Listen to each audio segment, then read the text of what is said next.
तो good morning all of you. कैसे हैं मेरे देश के बच्चों? आज हम स्टार्ट करेंगे इंडियन इकोनॉमिक्स का एक बेहतरीन चैप्टर दैट इज एम्प्लॉयमेंट। पूरी दुनिया एम्प्लॉयमेंट के पीछे भाग रही है। हर तरफ देखोगे सब पैसा कमाने के पीछे भाग रहा है। और जब एम्प्लॉयमेंट की बात करते हैं तो हमारा इकोनॉमिक्स आगे आता है और कहता है कि बंदे देर होगा लेकिन दुरुस्त होगा। तुम चिंता ना करो, सिर्फ अपना स्किल अपग्रेड करो। एम्प्लॉयमेंट तो तुम्हारे दरवाजे पे झक मार के आएगा, है ना? तो एम्प्लॉयमेंट क्या है आओ समझते हैं। चिंता नहीं करना है, आ जाओ। सो एम्प्लॉयमेंट जब देखते हैं तो एम्प्लॉयमेंट देखने से पहले, एम्प्लॉयमेंट को पढ़ने से पहले हमें यह देखना होगा कि अनएम्प्लॉयमेंट क्या है। कौन लोग बेरोजगार हैं? रोजगार तो ठीक है, लेकिन बेरोजगार कौन कौन लोग हैं आओ देखते हैं। तो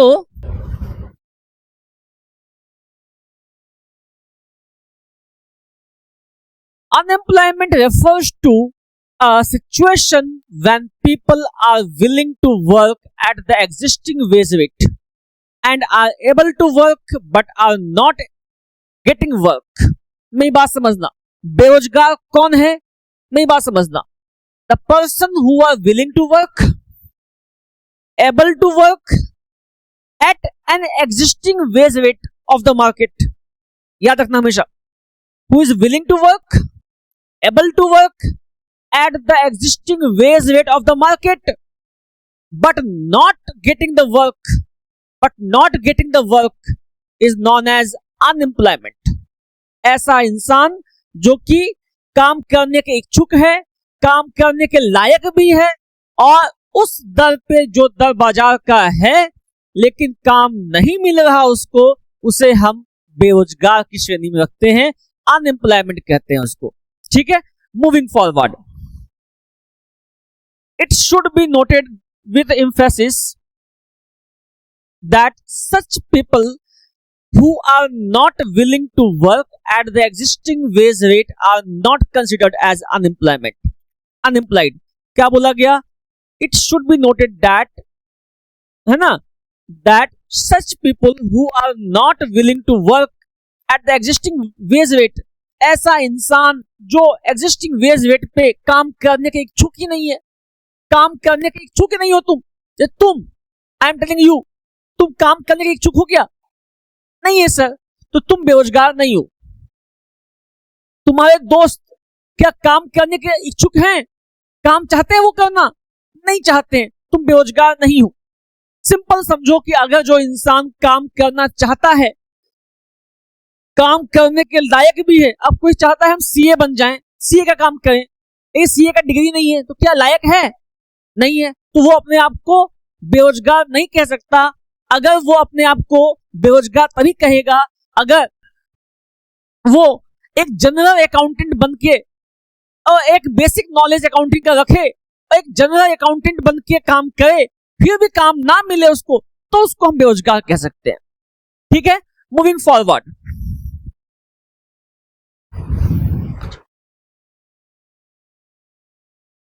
अच्छा, तो जब काम करने निकलोगे तो कौन होगे? तुम वर्कर हो जाओगे।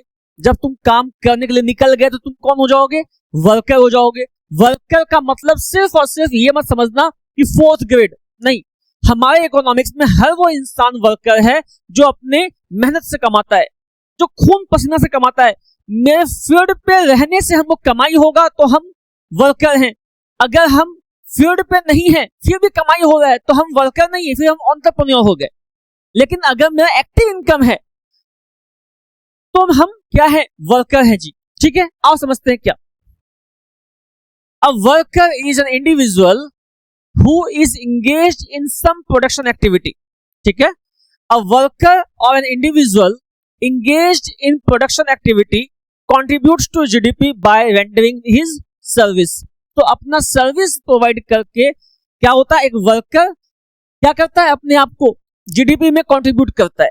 ठीक है, some examples of workers are farmers, managers, labourers, doctors, barbers etcetera. तो these are the examples of workers जो कि काम करते हैं. फार्मर्स हैं, मैनेजर्स हैं, लेबरर्स हैं, डॉक्टर्स हैं, बार्बर्स हैं, टीचर्स ऑल्सो. हम टीचर काम आपके सामने कर रहे हैं ना, तो ये क्या है? We are also labours. ठीक है, और समझते हैं. अब वर्कर्स जो हैं वो दो कैटेगरी के होते हैं. एक को हम कहते हैं सेल्फ एम्प्लॉयड वर्कर्स, एक को हम कहते हैं सेल्फ एम्प्लॉयड वर्कर्स, एक को हम कहते हैं हायर्ड वर्कर्स. एक को हम कहते हैं सेल्फ एम्प्लॉयड, एक को कहते हैं हायर्ड वर्कर्स. सेल्फ एम्प्लॉयड कौन हो गए?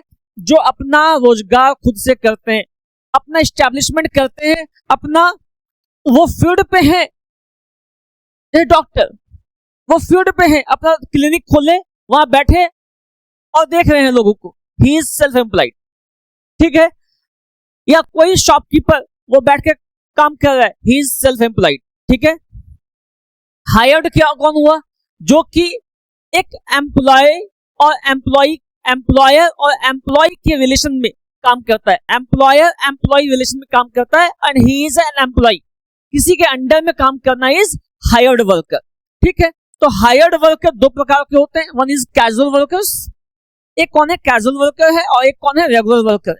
एक कौन है? Regular worker. एक है कैजुअल वर्कर. कैजुअल क्या हो गया? कैजुअल वो हो गया जो कि डेली बेसिस पे काम करता है, कभी काम मिलेगा कभी नहीं मिलेगा. रेगुलर कौन हो गया? रेगुलर वर्कर्स वो हो गए जिसको परमानेंट काम पे रखा गया है. They are regular workers. ठीक है, आगे मूव करते हैं. नाउ सेल्फ एम्प्लॉयड वर्कर्स कौन कौन है? देखो, these are those workers who are engaged in their own business or profession. For example, a farmer working on his farm or an entrepreneur working in his own factory. तो अपना काम कर रहा है, मीन्स ये क्या है? सेल्फ एम्प्लॉयड है. These are those workers who work for others. They render their services to others and as a reward they get wages or salary. और उसको वेजेस सैलरी मिलता है. वो किसी के अंडर में काम करता है ना, और उसको वेजेस या सैलरी मिलता है, तो उसको क्या कहेंगे? हम कहेंगे उसको हायर्ड वर्कर्स कहेंगे. ठीक है. स्क्रीनशॉट ले लीजिए, अच्छा से उसको पढ़िएगा, लिख के याद कीजिएगा. याद क्या करना है? याद तो ऐसे ही हो जाएगा. For example, a proof reader working in a publication house और a teacher working in a school. तो ये लोग कौन है? ये लोग कौन हो जाएंगे? ये लोग हैं हायर्ड वर्कर्स. ठीक है. They are hired workers. Now, hired workers may be further categorized as casual workers, regular workers. ठीक है. अब hired workers कौन कौन हो गए? Casual workers and regular worker. Casual workers are daily wages. Casual workers कौन है? वो डेली wages लेते हैं. They are not hired by their employers on regular basis. They are not given social security benefit like provident fund, gratuity, pension. मतलब ऐसे लोग जो कि परमानेंट नहीं है, कैजुअली बुलाए जाते हैं. काम पे होता है, काम होता है बुलाते हैं, काम नहीं होता नहीं बुलाते हैं. और they are not bound to give the provident fund, यानी पेंशन कुछ भी देने के लिए वो लोग बाध्य नहीं है. कौन? एम्प्लॉयर्स आर नॉट बाध्य. ठीक है. एम्प्लॉय आते हैं, काम करते हैं, अपने वेजेस लेते हैं. ठीक. Now moving forward. अब है regular workers. These are on the permanent पे.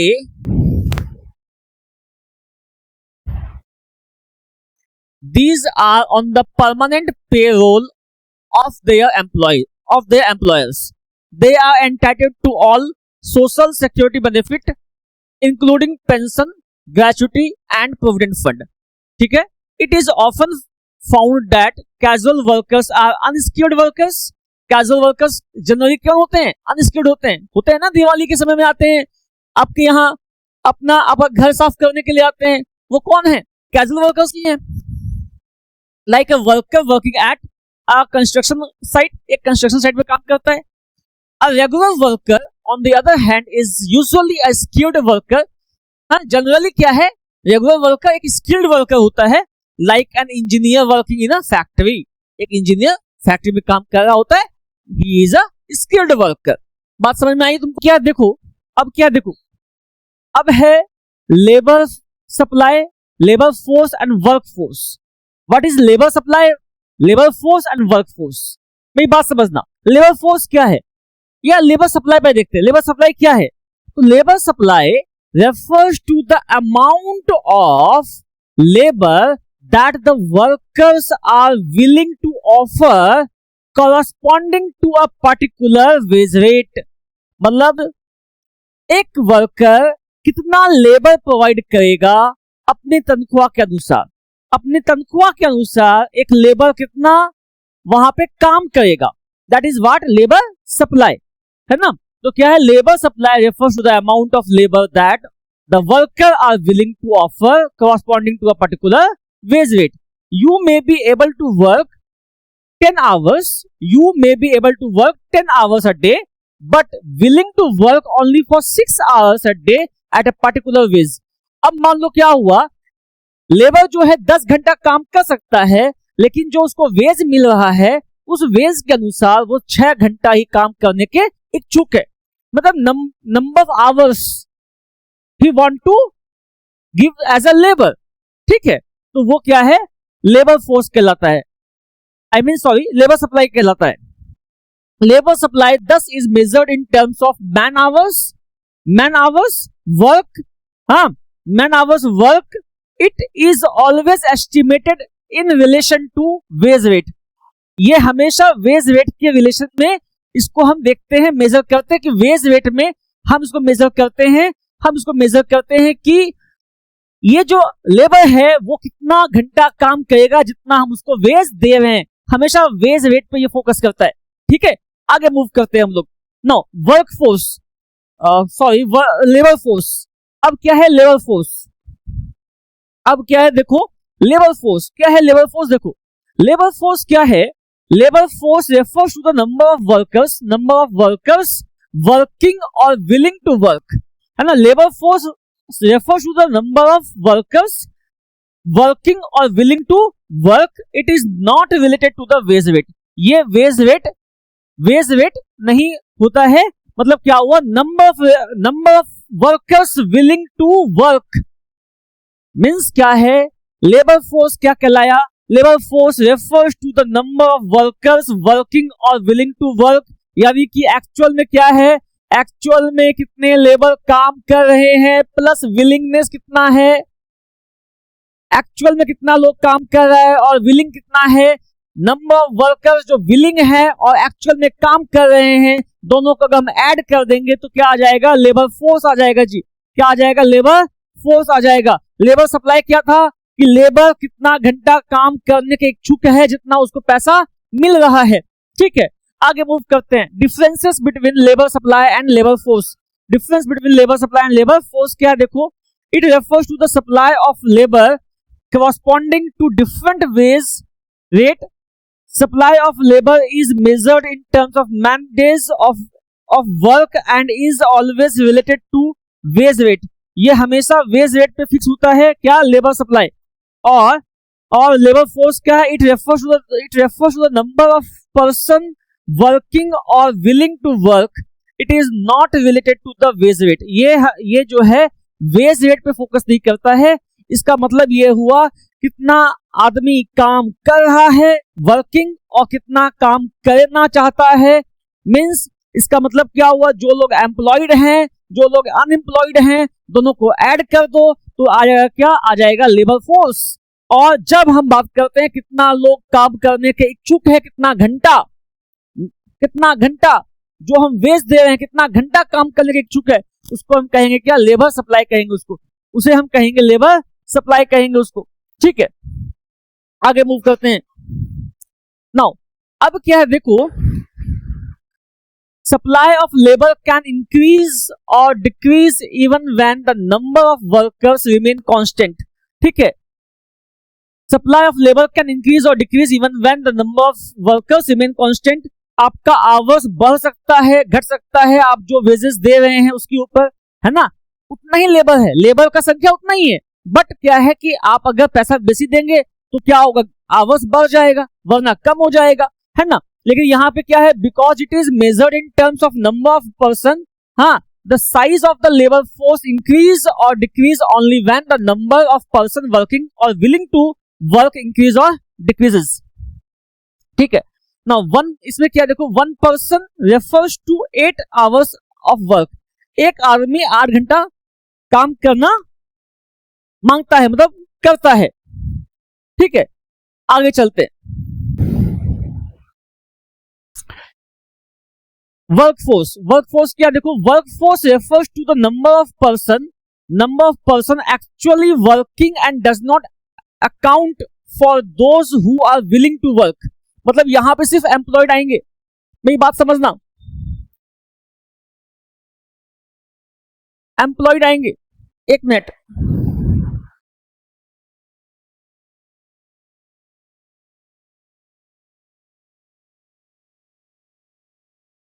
मतलब क्या देखो, वर्क फोर्स में सिर्फ एम्प्लॉयड आएंगे, वर्क फोर्स में सिर्फ एम्प्लॉयड आएंगे, ओनली एम्प्लॉयड। वर्क फोर्स में कौन आएगा, सिर्फ एम्प्लॉयड आएगा। और लेबर फोर्स में कौन आएगा, लेबर फोर्स में आएगा employed plus unemployed. Labour supply में क्या आएगा, लेबर सप्लाई में कितने घंटे काम करेंगे वो आएगा, हमेशा इसको याद रखना। ये 3 टर्म कंफ्यूजिंग टर्म है, ये बार बार लोग भूलते हैं, इसको याद रखना हमेशा से, ठीक है। लेबर फोर्स क्या हो गया, देखो, labour force equals to labour force, sorry, work force is equals to labour force minus number of person not working but are willing to work, है ना।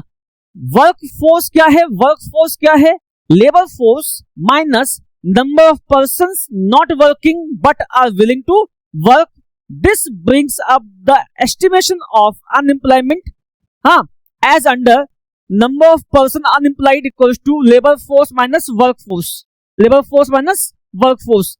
मेरी बात समझो क्या है, वर्कफोर्स क्या होता है, व्हाट इज वर्कफोर्स, वर्कफोर्स तो ये बताए, वर्कफोर्स क्या है, लेबर फोर्स टोटल जो आदमी काम कर रहे हैं या काम करना चाहते हैं, माइनस कर दो, हाँ, माइनस कर दो जो काम नहीं कर रहे उसको लेस कर दो, तो क्या हो जाएगा, एक्चुअल में जितने लोग काम कर रहे हैं वो निकल के आ जाएगा, दैट इज एम्प्लॉयड, है ना। तो क्या निकल के आ जाएगा, नंबर ऑफ पर्सन अनएम्प्लॉयड, ठीक है। Number of person unemployed means क्या हो गया, labour force minus work force, ये क्या हो जाएगा, number of person unemployed. Now rate of unemployment क्या हो जाएगा, number of person unemployed bye size of labour force into 100, ये क्या हो जाएगा, number of person unemployed bye size of labour force into 100 हो जाएगा, क्या, that is what, rate of unemployment, ये क्या हो जाएगा, रेट ऑफ अनएम्प्लॉयमेंट हो जाएगा। नाउ अब क्या देखो, participation, participation rate equals to total workforce by total population into 100, कितना पार्टिसिपेट कर रहा है लोग, है ना, कितना एम्प्लॉयड है, कितना पार्टिसिपेट कर रहा है, तो वर्कफोर्स जितना है, जितना काम कर रहा है, वर्कफोर्स जितना काम करेगा बाय जितना पॉपुलेशन है इनटू 100, जितना काम करेगा इनटू 100 कर दो। अब देखो क्या हुआ, नहीं बात समझना। अब है जॉबलेस ग्रोथ, जॉबलेस ग्रोथ क्या होता है, देखो, what is jobless growth, economic growth occurs when GDP rises, it implies increase in the level of output, ठीक है। increase in the level of output is achieved in 2 ways, through greater employment and or through better technology, ठीक है। तो क्या हुआ, देखो, jobless growth क्या है, पहले ये समझ लो, ग्रोथ क्या होता है, व्हाट इज ग्रोथ, जब आपका जीडीपी इंक्रीज करता है, जब आपका जीडीपी इंक्रीज करेगा, it is a situation of growth, इसको हम कहेंगे कि आपके देश में ग्रोथ हो रहा है। तो जब ग्रोथ हो रहा है आपके देश में, कब होगा, जब जीडीपी इंक्रीज करेगा, ठीक है, नंबर 1 बात। लेकिन इंडिया जैसे देशों में क्या होता है, जीडीपी ग्रोथ तो हो रहा है बट एम्प्लॉयमेंट ग्रोथ नहीं हो रहा है, क्योंकि because we are focusing on technology. Actually what happen कि हम टेक्नोलॉजी में डिपेंडेंट इसलिए भी होना चाहते हैं क्योंकि हम चाहते हैं कि सस्ते में सामान बने, जल्दी बने, जो कि हम सेल्फ सफिशिएंट भी हो जाएं और हमारे देश से बाहर एक्सपोर्ट भी हो। सो हम चाहते हैं कि हम टेक्नोलॉजी बेस्ड एम्प्लॉयमेंट दें, टेक्नोलॉजी बेस्ड काम करें जिससे कि हमारे देश में ज्यादा ग्रोथ हो, जीडीपी ग्रोथ इंक्रीज हो। इसी कारण से कुछ सालों में, पिछले 20 सालों में दरमियान हमारा क्या हुआ है, अनएम्प्लॉयमेंट रेट इंक्रीज भी हुआ है, जहां पे हम लोगों को एम्प्लॉयमेंट नहीं दे करके टेक्नोलॉजी से इंक्रीज कर रहे हैं, राइट। तो क्या देखो, economic growth occurs when GDP rises, it implies increase in the level of output. Increase in the level of output is achieved in two ways: through greater employment and or through better technology. ठीक है? In poor countries like India, where there is staggering unemployment, economic growth becomes meaningful only when it is associated with greater opportunities for employment so that poverty is combated. Unfortunately, Indian economy is experiencing GDP more through technology than the unemployment of labor. It is a situation of jobless growth. तो jobless growth क्या हो गया, इसको एक बार पढ़ जाना, कुछ नहीं है, यही बताया है कि इंडिया में क्या है, हम टेक्नोलॉजी ड्रिवन ग्रोथ कर रहे हैं, हम अपना डेवलपमेंट क्या कर रहे हैं, टेक्नोलॉजी से कर रहे हैं, इस कारण से हमारा क्या है, जॉबलेस ग्रोथ है, जॉबलेस।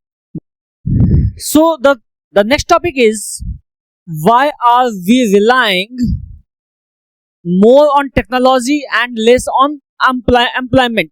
हम टेक्नोलॉजी बेस्ड काम क्यों कर रहे हैं, हम एम्प्लॉयमेंट जनरेशन क्यों नहीं कर रहे, इसके पीछे रीजन क्या है सर? इसके पीछे रीजन है दैट हमारे कंट्री में हम जो इतना ज्यादा कंपटीशन हो गया ना, हम जो एमएनसीज को बुला रहे हैं ना काम करने के लिए, तो वो जो एमएनसीज जो काम करने के लिए हम बुला रहे हैं, वो क्या कर रहे हैं, हाई कैपिटल है, ह्यूज कैपिटल है, they have to compete with the foreigners.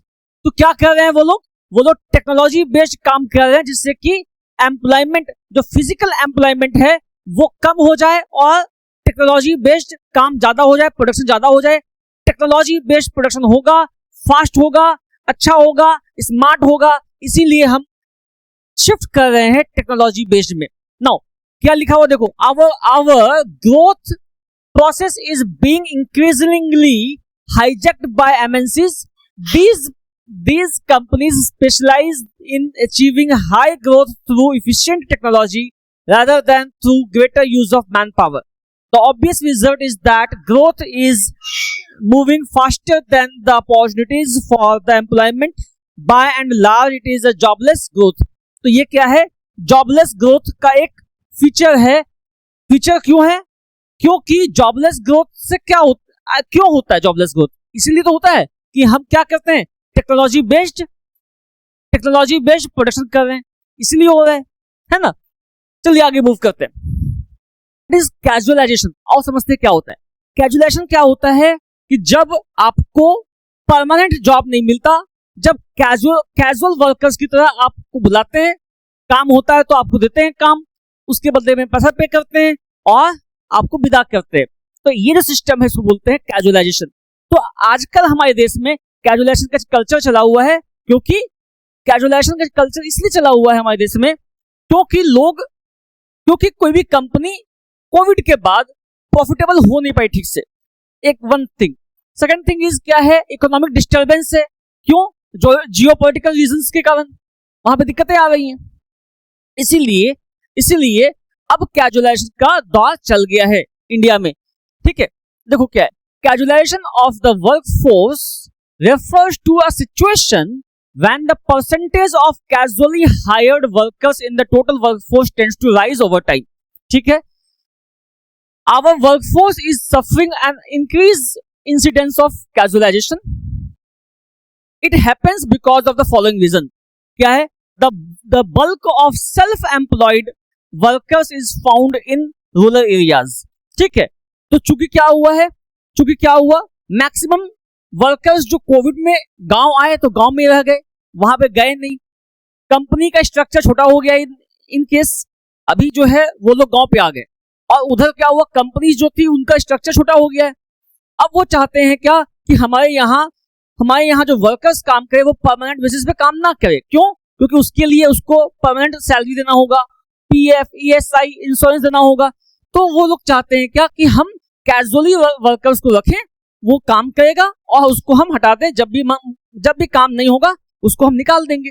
तो ये क्या है, क्योंकि आजकल लोग अपना अपना सेल्फ एम्प्लॉयमेंट करने लगे प्रदेश अपने गांव में, तो कैजुअलाइजेशन का कल्चर ज्यादा स्ट्रांग हो गया है। ठीक है, people work on their farms and fields not because everybody is gainfully employed, not because everybody is contributing to output, but simply because many of them are not getting non-farm jobs even when they wish to migrate. ठीक है, they are employed on their farms only for the namesake. In fact, they are disguisedly unemployed.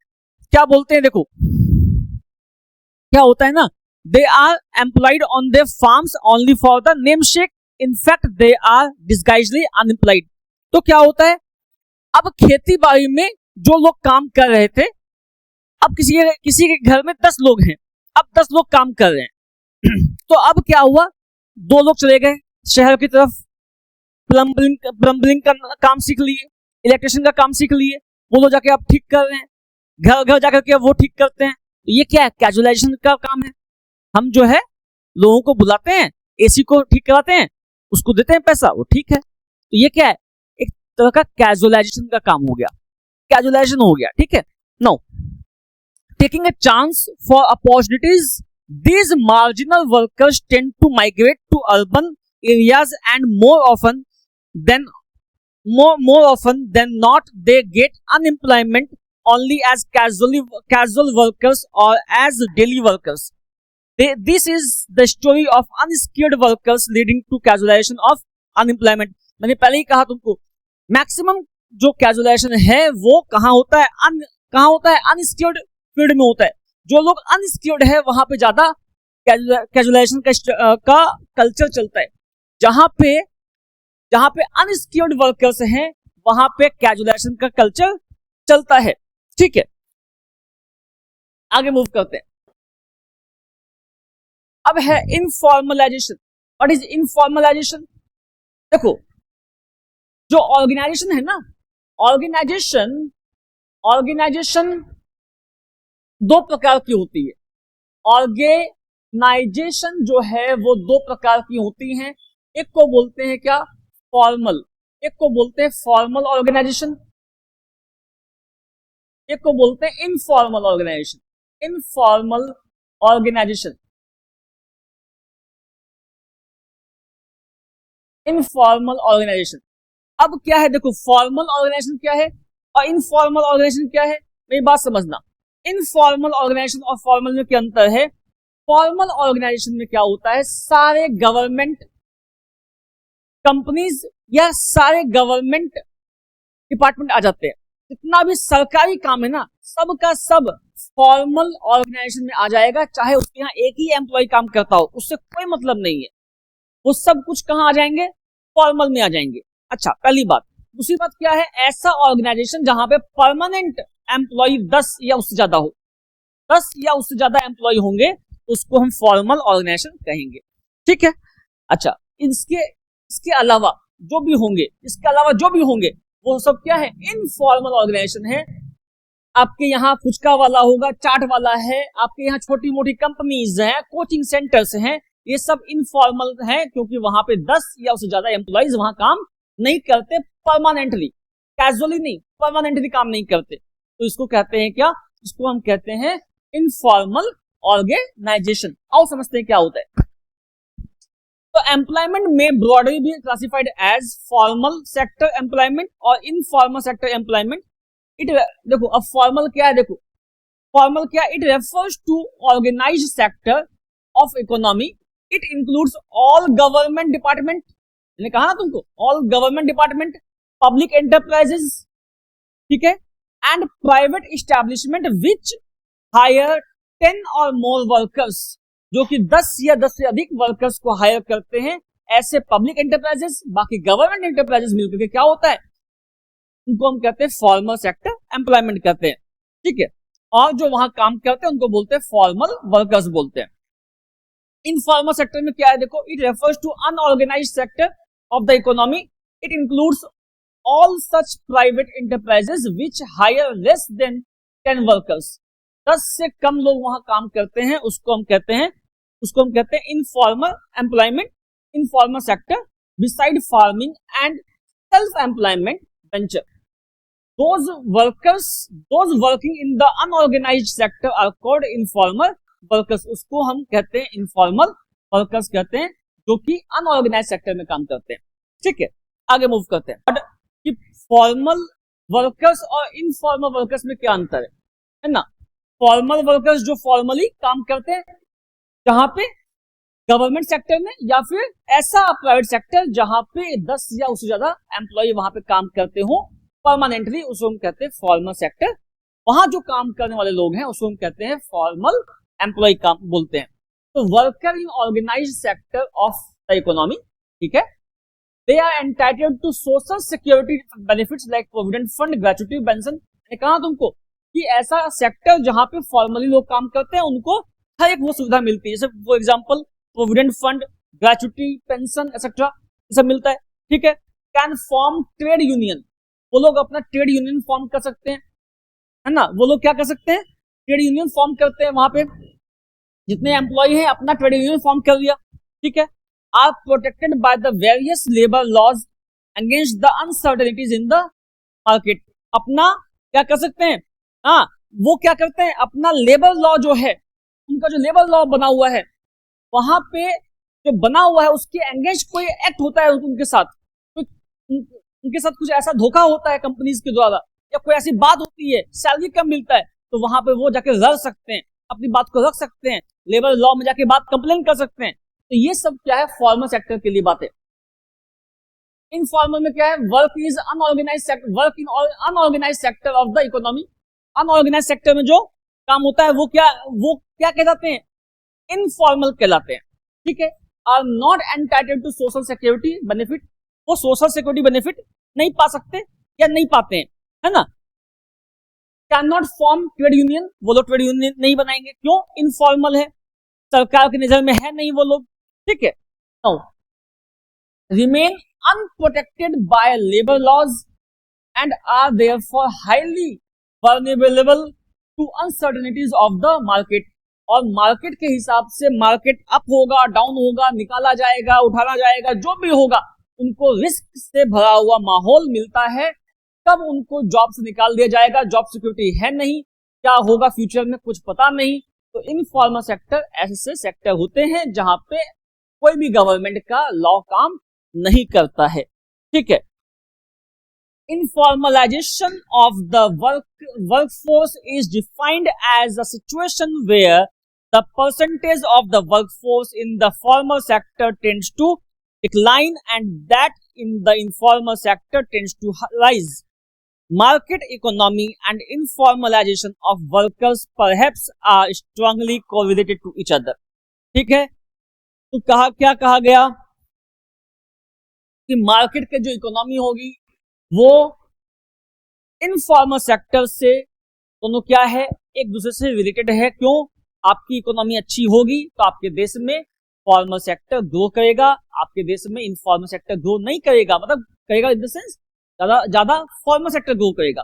और यदि अगर आपके देश में मंदी चल रही है, इकोनॉमी मंदी हो गई है, तो लोग क्या करते हैं, इनफॉर्मल सेक्टर वहां पे ग्रोथ करता है, क्योंकि लोगों को रोजगार मिलता नहीं है फॉर्मल सेक्टर में, गवर्नमेंट की वैकेंसी मिलती नहीं है, आती नहीं है, तो लोग अपना चाट पकौड़ा का दुकान खोल लेते हैं, छोटी मोटी कंपनी स्टार्ट कर देते हैं, हाँ छोटा मोटा धंधा स्टार्ट कर देते हैं। तो ऐसा जगह, ऐसा सिस्टम जब आपकी इकोनॉमी प्रॉपर काम नहीं कर रही होती है तो उसको कहते हैं, वहां पे क्या होता है, इनफॉर्मल सेक्टर का ग्रोथ रैपिड हो जाता है, वहां पे इनफॉर्मल सेक्टर का ग्रोथ रैपिड हो जाता है।